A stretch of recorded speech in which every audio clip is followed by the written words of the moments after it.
This training video covers emergency voting. In the rare event that you must begin emergency voting, set up your emergency kit on a flat surface like a bench, car hood, or even the lid of the emergency box.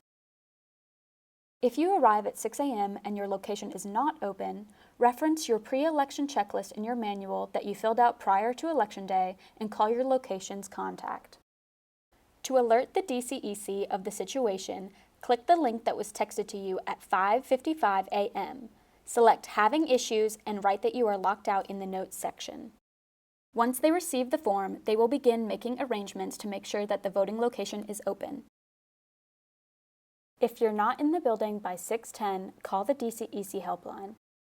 We recommend you add this number to your contacts now. Prepare for emergency voting by first referencing the emergency voting guide found in your emergency box. All the supplies you will need for emergency voting are inside your box. Your paper poll book is specific to your precinct and it acts as your EPB. A voter's information and their status are located here. The application to vote and name or address change forms are found inside the plastic bag. They will be handwritten instead of printed. The tamper-proof security bag contains the emergency ballots. The orange ballot bag holds completed emergency ballots. The application tub stores applications to vote and ballot stubs. When a voter approaches, request and verify a valid photo ID. Look up the voter in the paper poll book. Have the voter verify their name, date of birth, and address.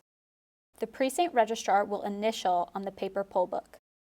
The voter must also sign to verify their information. The PR then fills out an application to vote using the paper poll book details. The PR then marks the election type. The voter verifies their name and address is written correctly on the application to vote and signs it. From the paper poll book, write down the voter's ID number and precinct number on the application to vote. The precinct number is also the ballot style number. Once the PR and MO have verified all information, they initial the application. Open the tamper-proof bag to retrieve the correct emergency ballot. Verify the emergency ballot matches the current election. Match the precinct code with the ballot style needed. Remove the ballot stub on the perforated edge.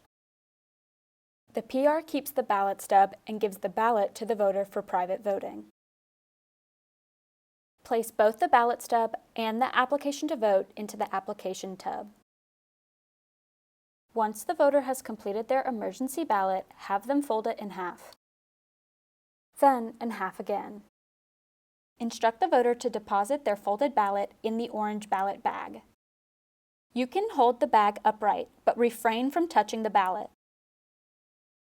In the event a voter needs to change their last name, have the voter write out their new name on the information change form. The voter will sign at the bottom of the form. In the event a voter needs to change their address, call the helpline to determine if the voter is at the correct poll place.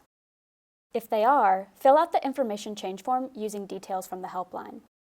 The voter will sign at the bottom of the form.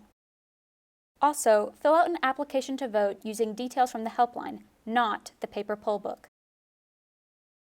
Use the information on the application to vote and the information change form to make a handwritten entry on the last page of the paper poll book. Once you are able to get inside your poll place, pack up your emergency box. Lastly, call the DCEC Helpline to let them know you are returning to normal voting.